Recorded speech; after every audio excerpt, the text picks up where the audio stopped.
Hello, hello, welcome. It's another one of these wonderful suffrage science and events, and it's International Women's Day, of course, and we're celebrating not only the 5th Engineering and Physical Science Awards handover, but we're also marking the 10th anniversary. Can you believe it? 10 years, the 10th anniversary of suffrage science.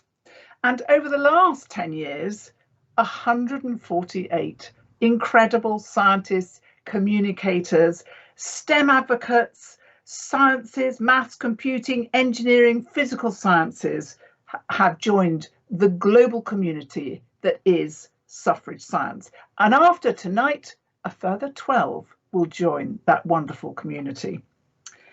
So as you know, the awardees in the scheme pass their awards on every 2 years, nominating the next recipient. The awards themselves are beautiful pieces of jewellery, devised and designed by design students and inspired by scientific research, and also by the jewellery worn by the suffragettes, the movement from which this scheme takes its name.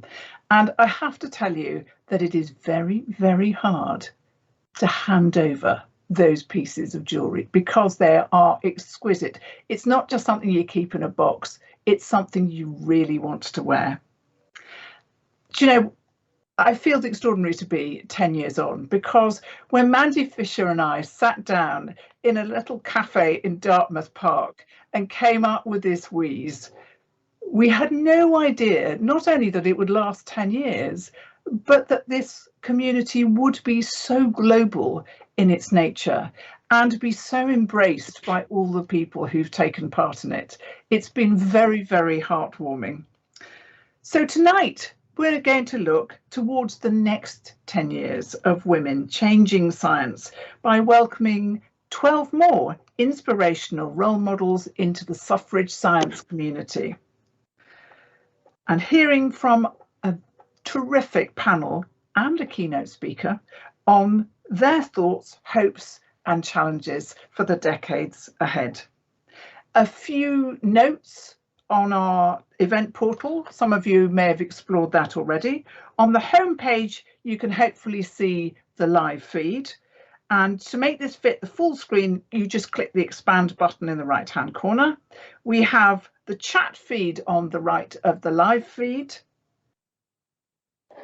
And now I'm hearing some people saying that they can't hear any audio. Stick up a hand. I can see the lovely Kat Arney. Give me a hand if you can hear me.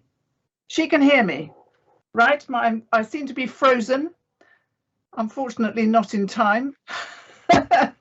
Okay, so let's go on. So what we're going to do is we're going to record this event tonight so that it'll be available for other people, and we're going to have the chat function open all the time. So if you've got a question as we're going through and you think about what you want to do or what should be done in the next 10 years, then please put your question down, because we will be looking at it in the panel session a bit later.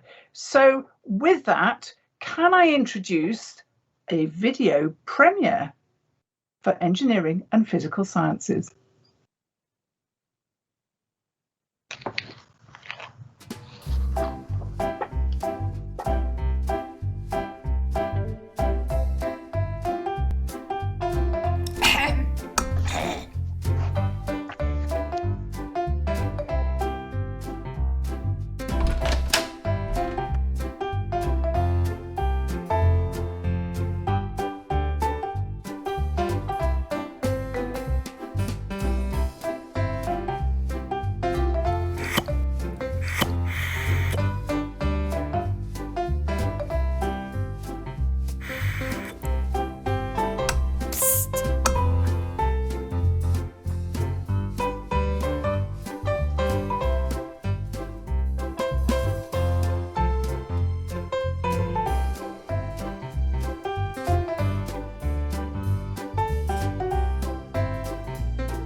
I chose Maria Dolores Martí Bermudo, or Lola, as the recipient of this award because she has been an inspiration to me since the day I met her. Lola is not only an excellent scientist with a very active mind, but also a great leader and mentor.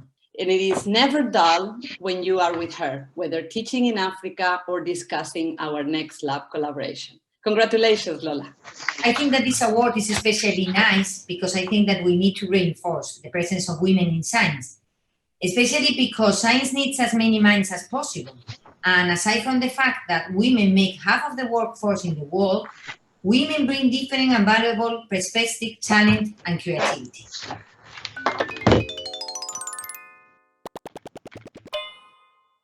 I think it is important that women have a voice in science.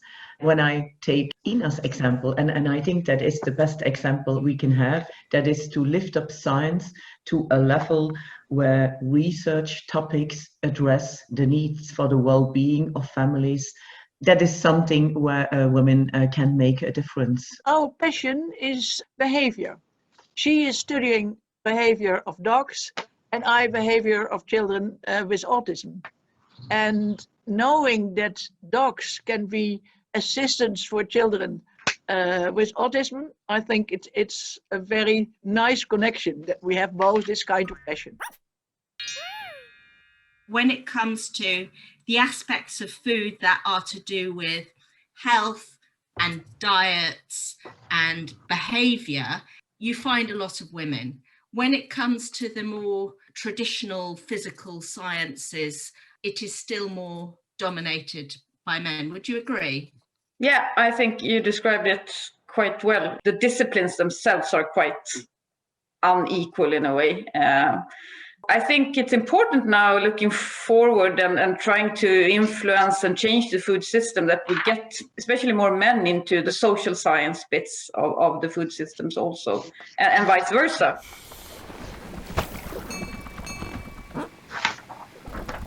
I really made a huge effort to find the most qualified candidate, and now I'm so happy to deliver my heirloom to Valerie. I wish her the best. Thank you, Marzi. I very much appreciate it. Women scientists like Marzi and myself, we do represent role models for the next generation of women scientists, and I think what our role is to make sure that the environment remains inviting and a safe place in order to work.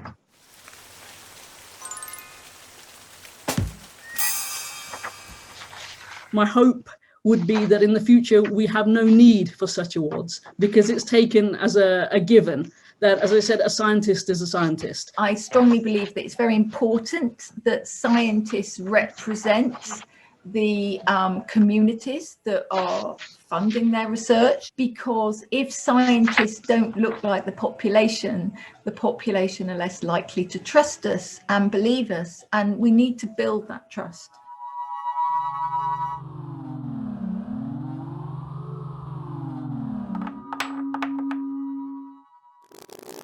I'm now going to pass over my award, which is a great pleasure. I'll pass it to Ruth.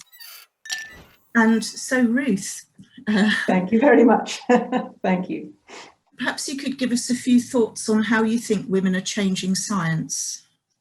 Well, one of the things I think that strikes me most is the productive collaborations I've seen among women scientists. You and I have run our research group together for a long time, and I really think this has allowed us to play to each other's strengths and explore different angles on research problems. We have really achieved together things that are much greater than we might have done as individuals.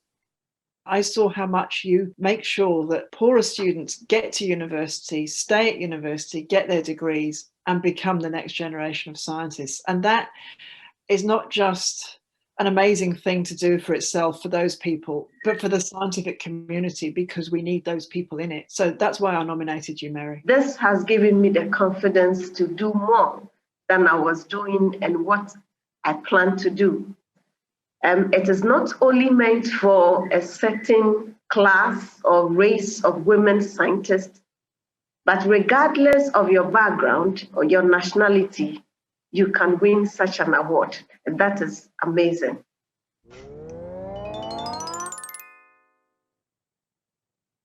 science is quite a profession of excellence being the key quality. And if you're excellent, it doesn't really matter what your culture or your background are. The role of men and women in science, I think, is the same.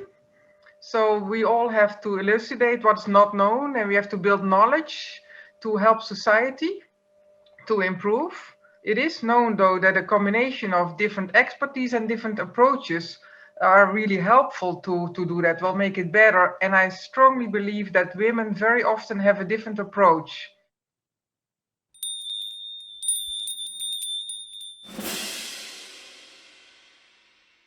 Engineers are so important in shaping the world around us. You know, they build the physical, the digital infrastructure, the products and services that we all rely on every single day. We've got so many fantastic women in engineering, including you, of course. We need so many more. Yeah, exactly. And it breaks my heart that some women are put off engineering because they think it's not for them. And I think that's what you and I are both passionate about, is about helping people to have the visibility of engineering and the diversity of jobs that are available in engineering that suit everybody, really. I would like to see that in 10 years, we don't feel threatened anymore by diversity, but we see it as something very positive, and that helps us to accomplish more. And we're going to be using 100% of the brains rather than 50 or 51 or 55.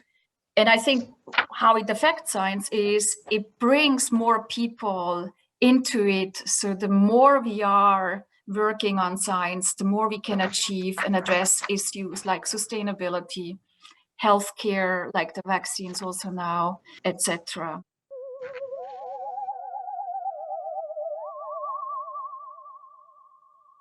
I can trace my decision to stay in astrophysics back to a conversation I had with Moira towards the end of my PhD, when I was doubting whether postdocs were the correct path for me. Katie embodies to me the changes in science that have come with having more women in the field.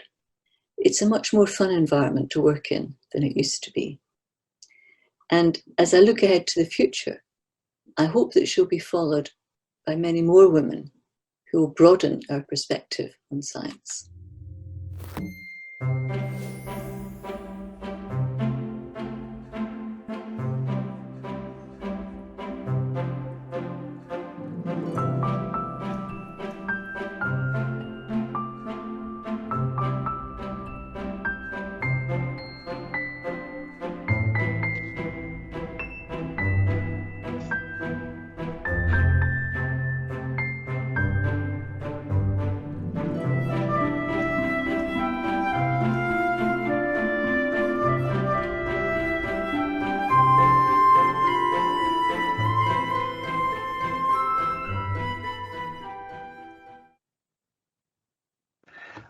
Well, that brilliant film was made by Kiki von Glasow, and her team, and I think she did a fantastic job. It was just not only heartwarming, but so creative and brilliant as well.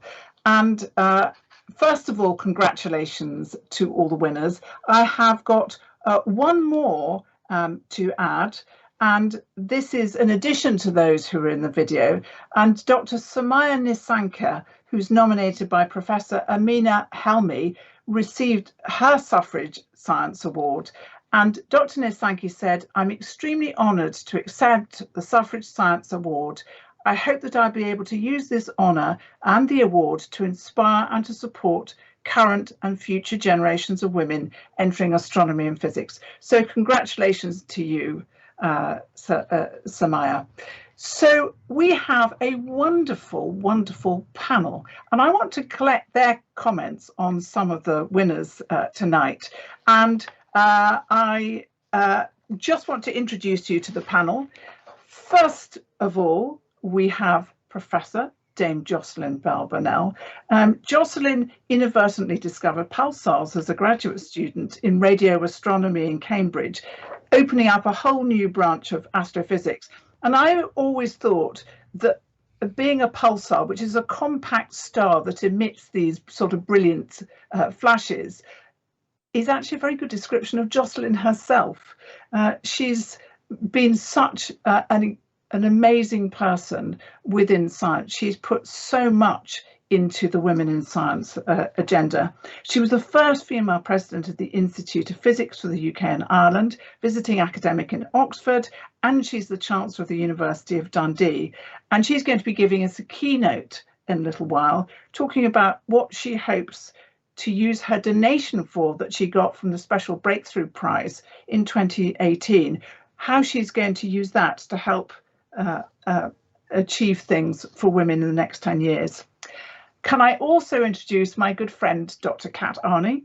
Kat, writer, presenter, broadcaster, public speaker, director of the Science Communications Consultancy, First Create the Media, and all-round fabulosity. She's the author of lots of science books, Herding Hemingway's Cats, Understanding How Our Genes Work, How to Code a Human, amongst others. And she hosted the 2020 Suffrage Science Virtual Awards event and is the host of the Suffrage Science podcast, which you've all got to listen to because it's fantastic. And it was launched today. Then we have Dr. Mercy Badu. Welcome, Mercy, who's coming to us all the way from Ghana, beamed. Actually, probably the signal's better coming from Ghana than it is coming from Cambridge.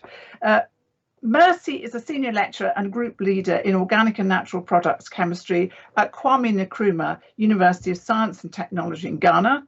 And alongside her research, Mercy co-founded the Women in Science, Technology, Engineering and Maths initiative, which organises mentoring and leadership coaching programmes in Ghana. Mercy took part in the Women of the World of Science, Allies and Mentoring Pilot Scheme in 2020, which is developed by the MRC London Institute of Medical Sciences, LMS, for whom we owe so much tonight, and ARIF, which is the African Research Excellence Fund. And finally, but absolutely not least, Professor Melinda Duer. Melinda's a professor in the Department of Chemistry at the University of Cambridge and Deputy Warden of Robinson College. Her current research interests are in the molecular structure of biological tissues, and she's recently founded a startup company which is devising new cancer therapeutics. And she was Mercy's mentor for the Women of the World of Science, Allies and Mentoring Pilot Scheme. So that sounds like a great relationship. So, Kat, let me come to you first. Just anything stand out in the messages that have came to us from the different awardees and winners tonight? It's really staggering to see the diversity in the awardees and the people who are handing their awards on. And looking back, over the 10 years of the scheme, how the scheme has grown, how it has become more diverse. It's bringing in different scientific disciplines. It's bringing people from different nations. It's bringing in all sorts of different women who have different skills and are working together. And I think the point that is really important is that it is the diversity that makes our science better. This isn't about just trying to pick people for the sake of diversity to tick a box. It makes better science because science does need to be for everyone and have everyone in it. Mercy, what about you? What was a standout for you? Apart from the jewellery, of course. Mercy, can you hear me? No, Mercy can. Hello. Ah, she can. Yes. Please, can you hear me? Yes, we can. Anything stand out for you that in amongst those messages? Please, can you hear me? Oh, okay. Please, can I get the question again? I spoke too soon about the connection being brilliant. Mercy, what really struck you amongst those messages there in that film? Yes, I think that first of all, I would like to say thank you very much for this opportunity to be part of this year's award ceremony and be part of the panelists. I'm very excited, of course, after seeing that there's a Ghanaian amongst the 11 that were awarded. I think I'm overjoyed because, like she said, when you are here, you kind of imagine that these kinds of awards belong to certain class of people, belongs to women that have a particular color. But that's not true. It's about what you are doing to touch the lives of other people. And then once you are appreciated that what you are doing is touching lives and is being seen and is appreciated, then you are happy. And so I looked at all the women that came, and I just told myself that probably in the next couple of years, I will be an awardee. Yeah. Very good. And we're relying on you, Mercy, to spread the message of suffrage science far and wide, right across Africa. Melinda, just tell me, because we saw you there passing on your award to Dr. Mary Antichama. How important do you think it is to recognise your colleagues in this way? Well, I think it's incredibly important. I mean, we all heard the passion with which we all spoke about the person we were handing the award on to. And I think the collaborative aspects of science and the mentoring aspects really matter to us, and perhaps matter more to women than others. And I don't want to generalize, but I think it's important that we recognise what we feel is an achievement, and not what has been told to us is an achievement by a tradition of science that has been largely male dominated for many hundreds of years. And I really think this is stamping a much more global recognition portfolio out there, and I think it's absolutely essential that we have this. Whilst I would like to think we don't need such awards in the future, I think we always need awards that are tailored to the community that are doing the science. So I really echo what Kat said earlier. Very good. Now we have a treat for you because we have a keynote from Jocelyn Burnell, and it's always fabulous to have her speak, because there's so much wisdom that comes from this compact star. Jocelyn, over to you.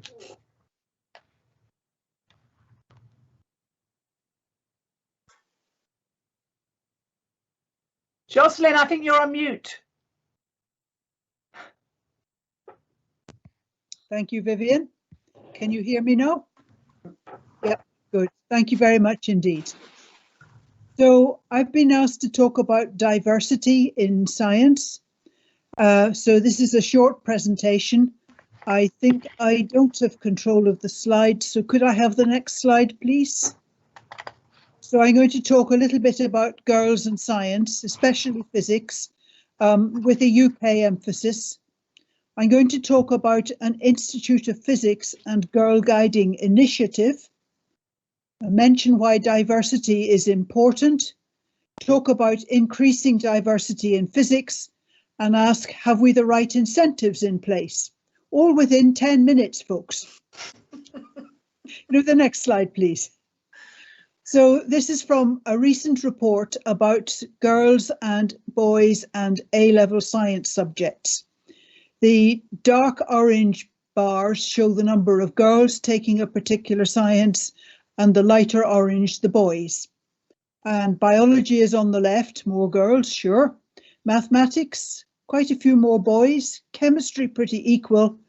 And my subject, physics, severely short of girls.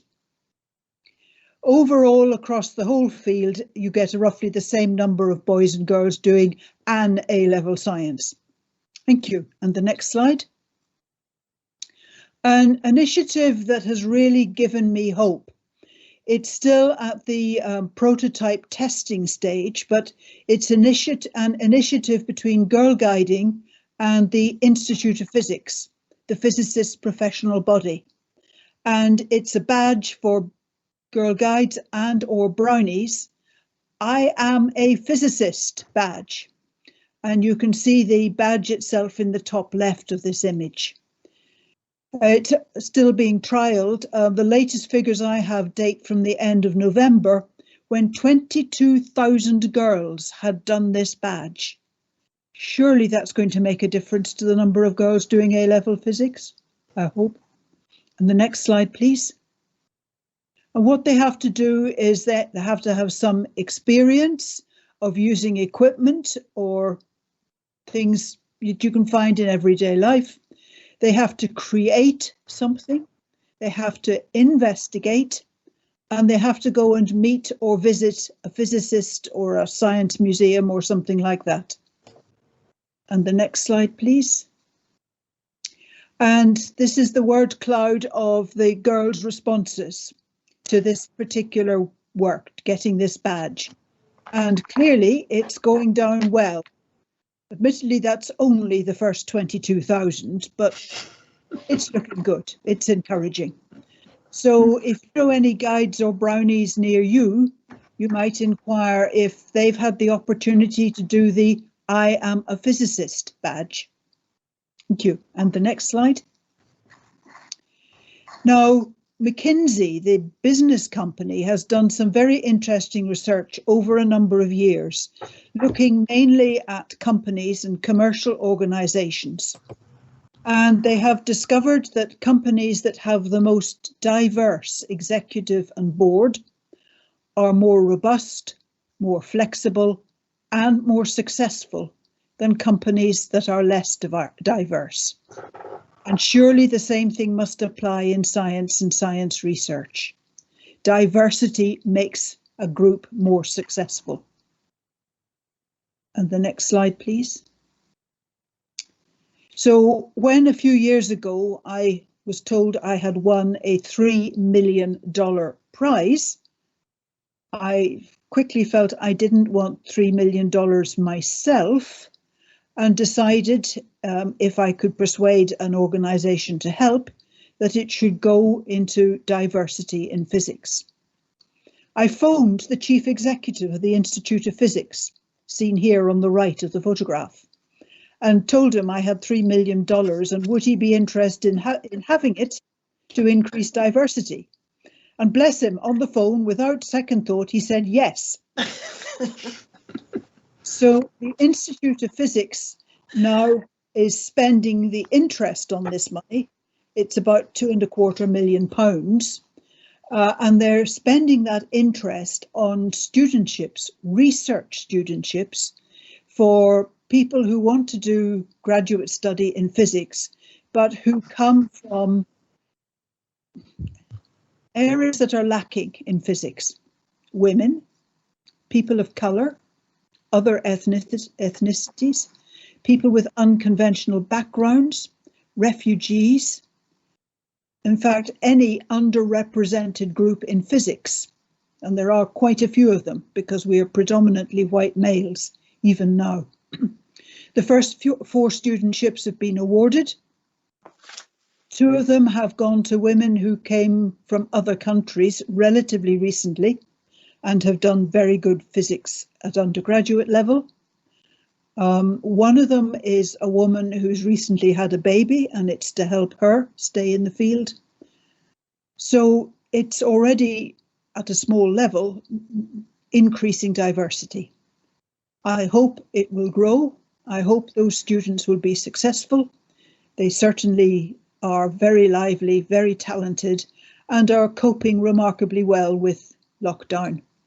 The Polish student is in Poland with her grandmother and doing her work from there, for example. Could I have the next slide, please? So a question I'm going to leave hanging, I think it's increasingly important. We now pay attention to the number of women applying for jobs, the fraction that are successful. We monitor women's pay. We are sort of keeping an eye on the status of women and women's progression. We're also now doing a lot of work on inclusivity, harassment, those kinds of issues as well. But I think there's something we haven't actually given thought to, and I want to leave that with my final slide, please. It came from reading Tom Schuler's The Paula Principle, where he noted, surprise, surprise, women in the workplace are underpromoted and underpaid. But he also noted that women want interesting jobs, not simply status and money. And so I wonder, is our career progression arrangements, our hierarchy, appropriate? It seems to me that status and lots of money aren't everyone's goals. And yet those seem to be the only things, the only rewards we have. I'll leave that thought with you and say thank you very much for your attention and your interest. Jocelyn, thank you so much. And firstly, congratulations, because I think the guiding badge is just inspired. I want a badge like that. I think maybe we ought to have an I'm a suffrage science badge, scientist badge too. I mean, 22,000, that is extraordinary. And all your work with from the Breakthrough Prize. Jocelyn, I have to tell you that when most people ring up and say, I've got £3 million, would you like it? Very few of them say no, but I'm so glad they said yes to you and have really taken this on. And it's interesting, this thing about hierarchies, and I think it's very noticeable. Here we are in the teeth of a pandemic. There are no women at the top in the pandemic response. And yet the women that have really made the difference to the pandemic, there are masses of them, but they're not in that at the top of that hierarchy. I wanted to ask some of our panel, and by the way, if you've got some questions, do put them in on the chat. I wanted to ask our panel how women have changed their own personal scientific journey. Kat, was there anyone for you that really changed what you did? Well, I have to say, actually, it was wonderful interviewing both you and Mandy Fisher, who's the director of the London Institute of Medical Sciences, for the new Suffrage Science podcast, because actually both of you have changed my journey in science, because Mandy was actually my boss. I did my last very ill-fated postdoc in her lab, and she really just transformed my career into leaving research, and again, also meeting you as well, Viv, and your encouragement into going into science communication. So I think sometimes, you know, the journey of being a scientist, training in science, doesn't mean you always have to stay in science, but you can take your gifts and your skills, and it is okay to take them elsewhere. So that was really encouraging, you know, and I'm still working with Mandy, still working with the Suffrage Science scheme, even though, thank God, I'm not in the lab anymore. What about for you, Jocelyn? Was there a woman that changed your journey in science? You're kidding. What are they?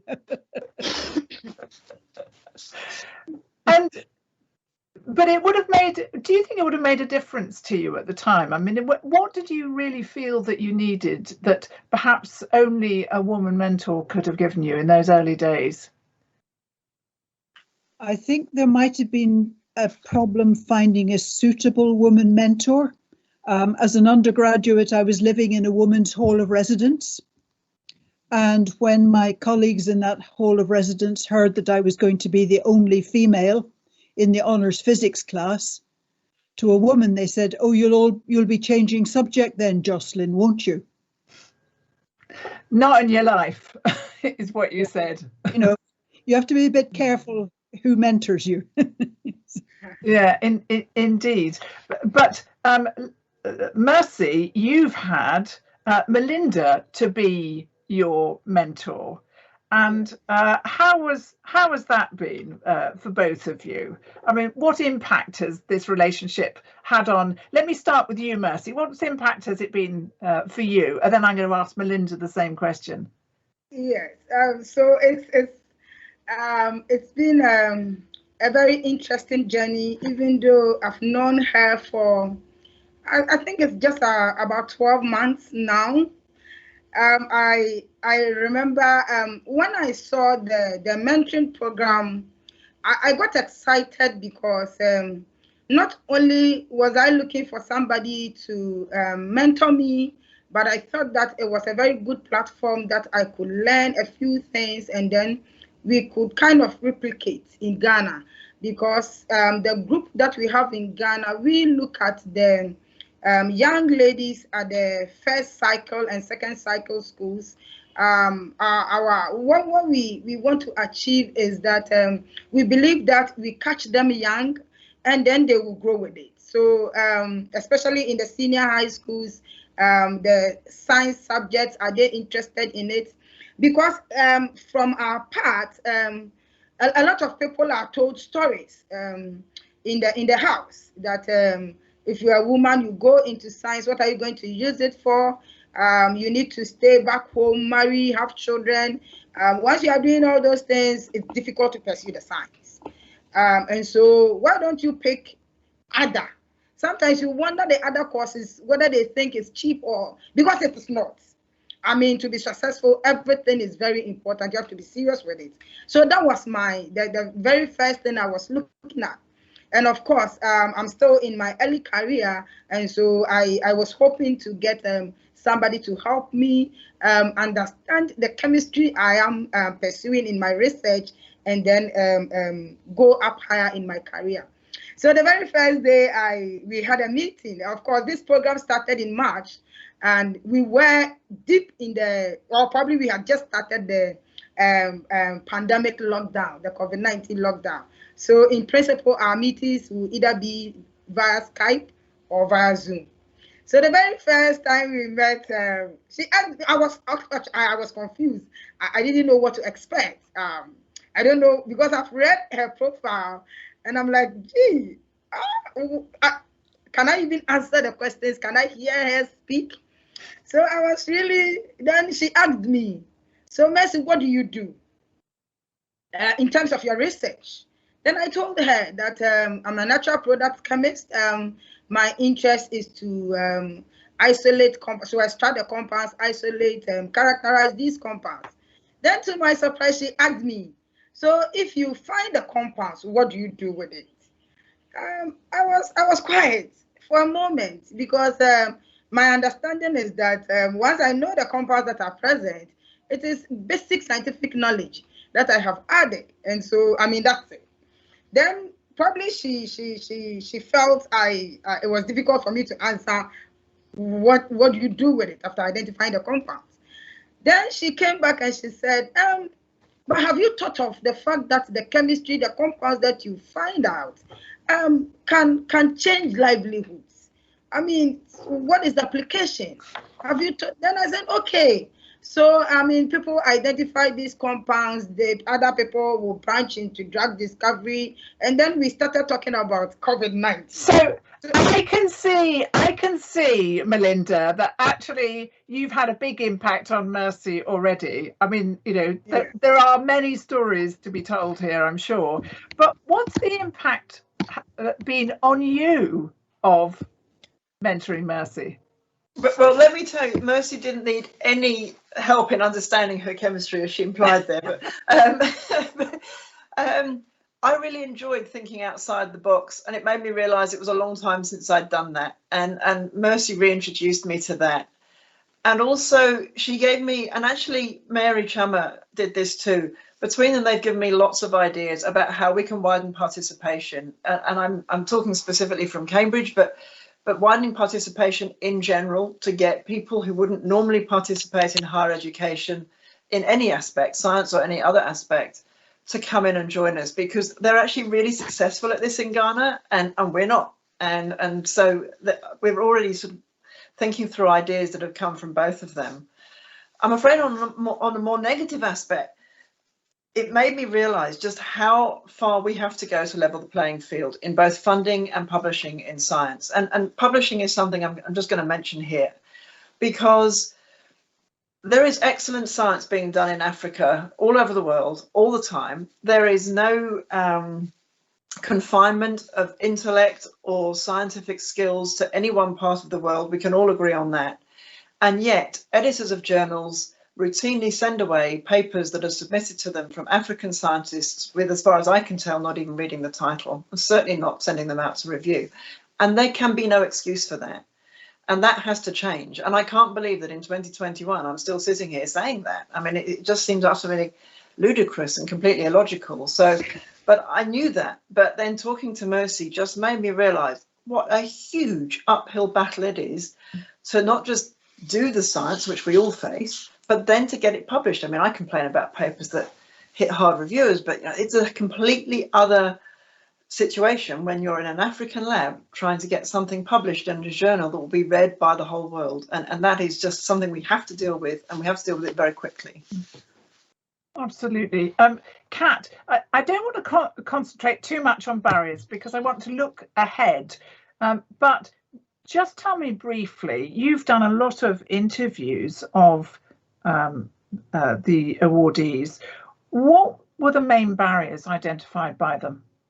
So a lot of the people that I've interviewed so far for the Suffrage Science podcast have been in the computing and in the engineering and physical sciences, and they've all brought up the sort of the feeling of being like the only woman in the room so often, and really bringing up like the issue of the pipeline. And at university, where particularly in computing, there's still only about 10 to 15% of each year in that subject is women. And when you're going, okay, well, we need to grow the pipeline and get to a point where, you know, in 5 years, we have so many more women computer scientists and women physicists and women mathematicians. Like we're not going to get there in that time, because the pipeline is still not growing through school, through before school, when girls are being told that this isn't for you. And I think that's what really came across, was just this feeling of being the only woman in the room, and that maybe you didn't really belong here. And that the women certainly who feel that they've been very successful, they've been like, was I just weird and strange?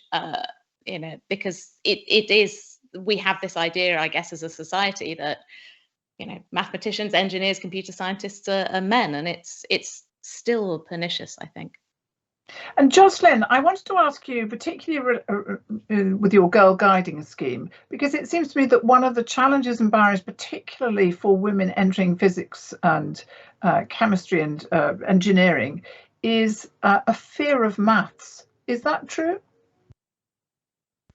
I'm not sure that it is, because if you look at university figures, quite a few women do maths at university level.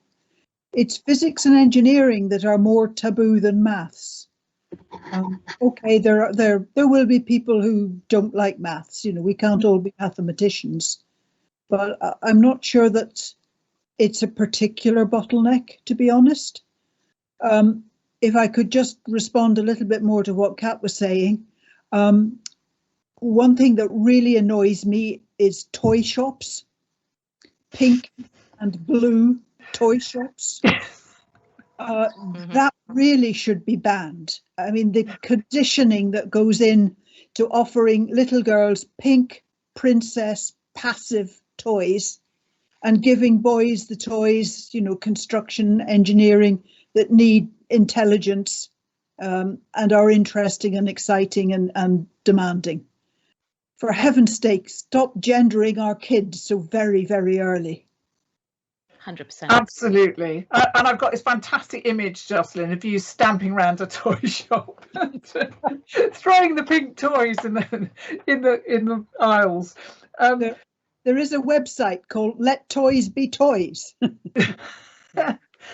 So you as well, I mean, you've started all these fantastic schemes, Jocelyn, and I remember, of course, that you are the co-founder of Athena Swan, which was right back in 2005. How effective do you think schemes like Athena Swan have been?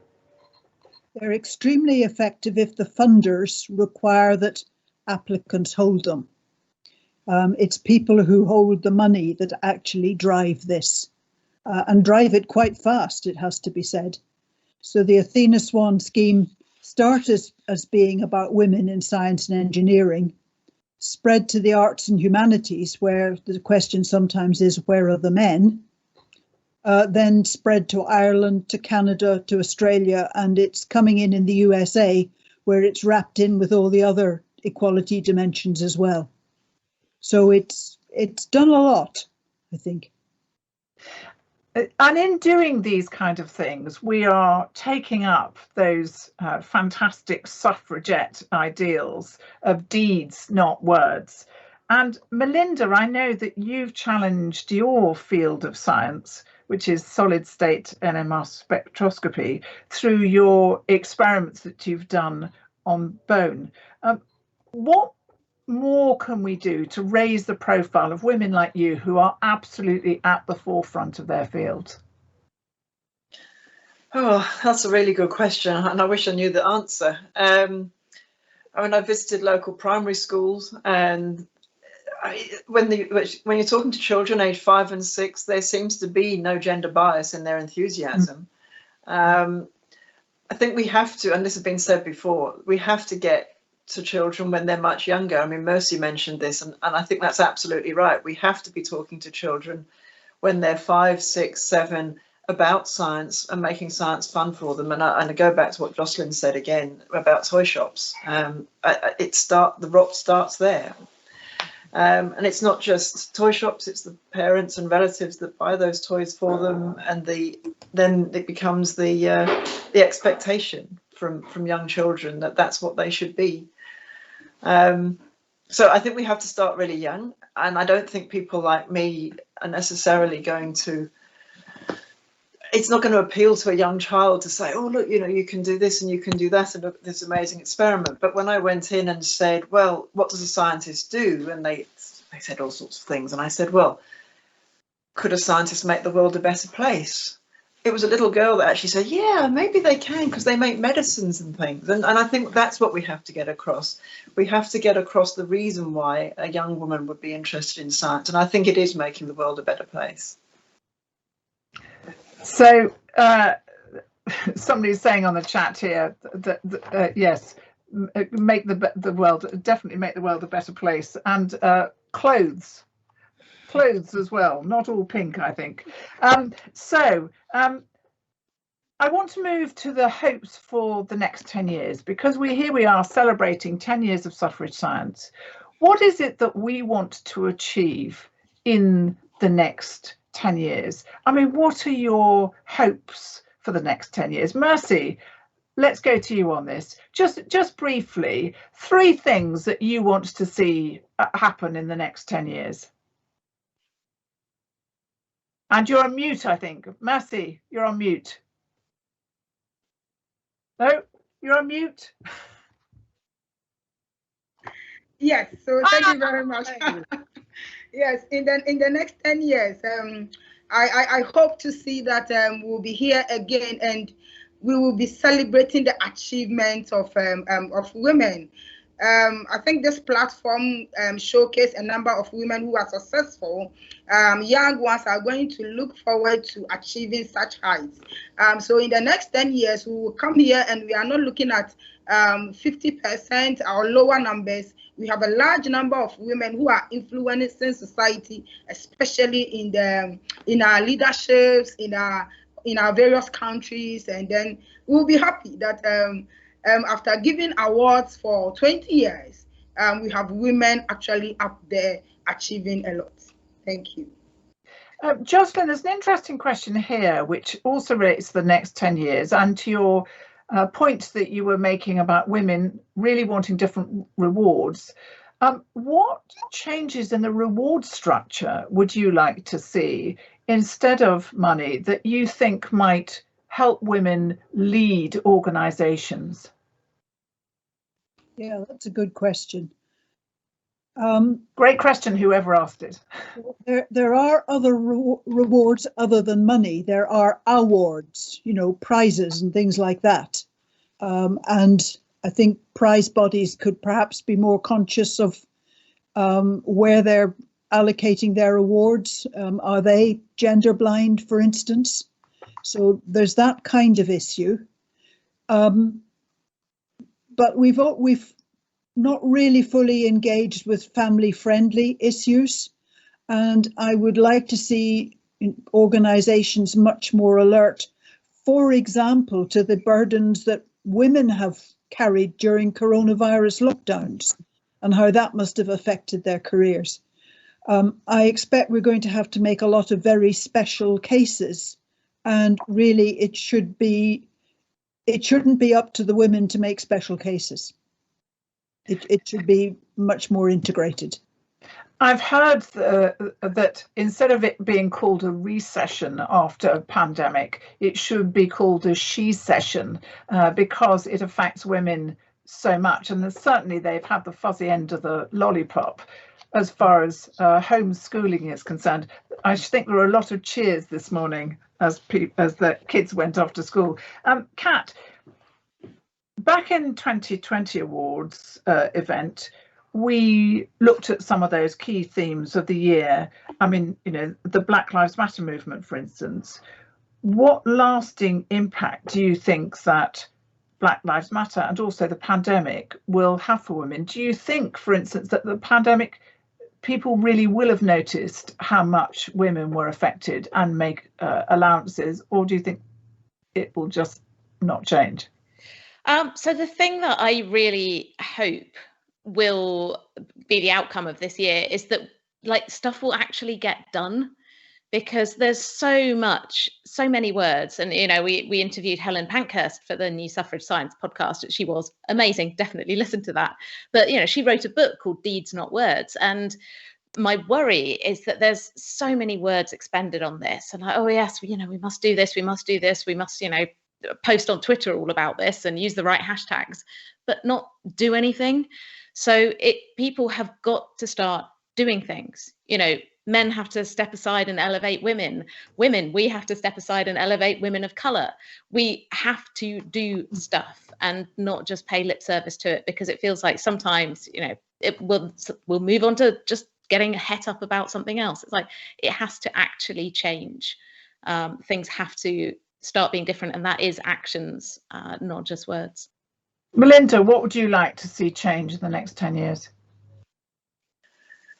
I think there has to be, for female leadership in organisations to be satisfying to women, I think organisations have to be much more open to change. So I think certainly as a woman, the thing that I get out of my job is being able to change something, is being able to see a vision and have people work with me towards that. But if organisations aren't open to change, then that's not going to happen and the job is not satisfying. So I think that has to happen. There has to be much greater parity in the funding landscape between the genders and between countries as well, if we're seriously going to meet global challenges and use scientific research to meet those challenges. So I think parity of funding is another issue that faces particularly academic female scientists. We may not be too bothered about our own salary, but we bother about the salaries of the people in our groups, and we do want to give them career progression and we want to give them career security, and I think a lot of us worry about that. So we do need to find funding for people to keep their groups together and to maintain some sort of humanity in those groups in terms of career security. So that's two things, but those are the things that I am most passionate about. And actually it's particularly difficult at the moment because, you know, universities are looking to cut back on staff. They're using metrics which are not very female friendly. So, you know, if there are not enough, you know, two people are being compared and one is a man who's not had to do homeschooling and be burdened with childcare, and that, you know, you're comparing the two just in simple metrics terms of citations and papers, then the woman is always probably going to lose out. So can we change that, do you think? I mean, are there different ways of doing those citations, or is it hardwired into our whole rewards system? I mean, REF, for instance, that's all about numbers. So, you know, I would say, why do we need to look at citations? Why don't we look at what the science is that somebody's actually done and actually achieved? And if someone says to me, well, it's really hard to work out what somebody in some specialist field has done, then I'd say we're being lazy, because we're all scientists and we ought to be able to understand what's going on in somebody else's field. Yes, and it's somebody's question here, Jocelyn, that it's an irony that the vast amount of effort that goes into an application for Athena Swan is usually borne disproportionately by women. Well, it shouldn't be disproportionately borne by women. And I know at one point there was going to be a suggestion that each university should report who had drafted the report, who'd put it together, who'd done the editorial work. Yeah, what a very good idea that would be. But can I make one other point at this point? The Hubble Space Telescope, you can apply to get time on Hubble Space Telescope. And they discovered that men were disproportionately getting the time, the awards of time, and the women weren't. And they instituted double-blind refereeing, and the gender balance was fine. In fact, slightly more women. It should be possible for things like promotions also to do double-blind. Yes, it should. It should, but it frequently isn't. And those are the kind of things that I think, really have to insist on.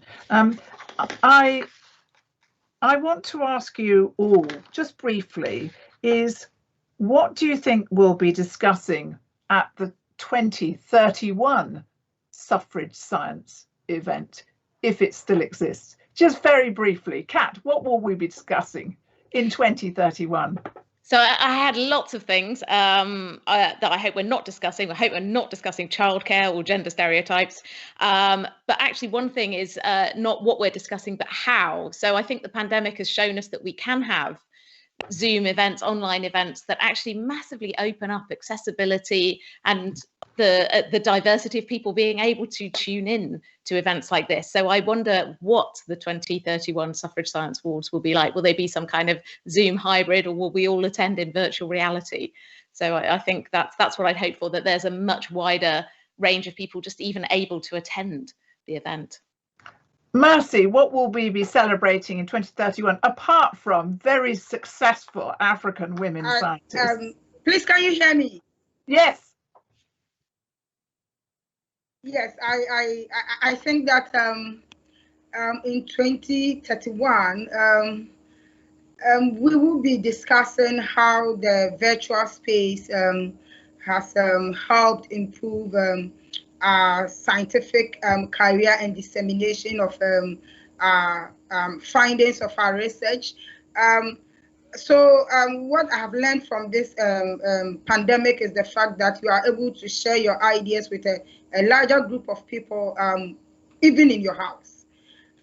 So in the next 10 years, we would see how it has improved, because of course, the technology sometimes is not favorable, but I'm sure in the next 10 years, we would have improved to the point that women would have come together and we are sharing our stories of how the virtual platform has improved our careers. Thank you.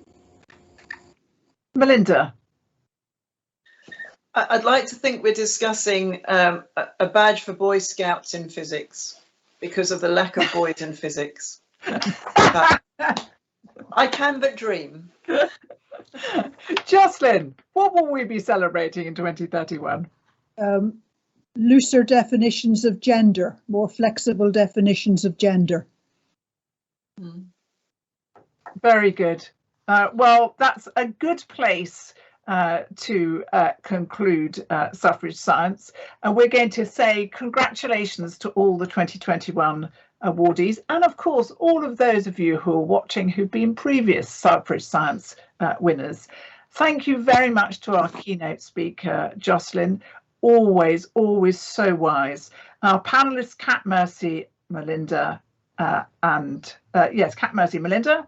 The 2019 and 2021 awardees in engineering and physical science for their videos, especially Kiki von Glasow for her film and that wonderful way that those awards were made, and our technical team here at Amplitude Event Solutions.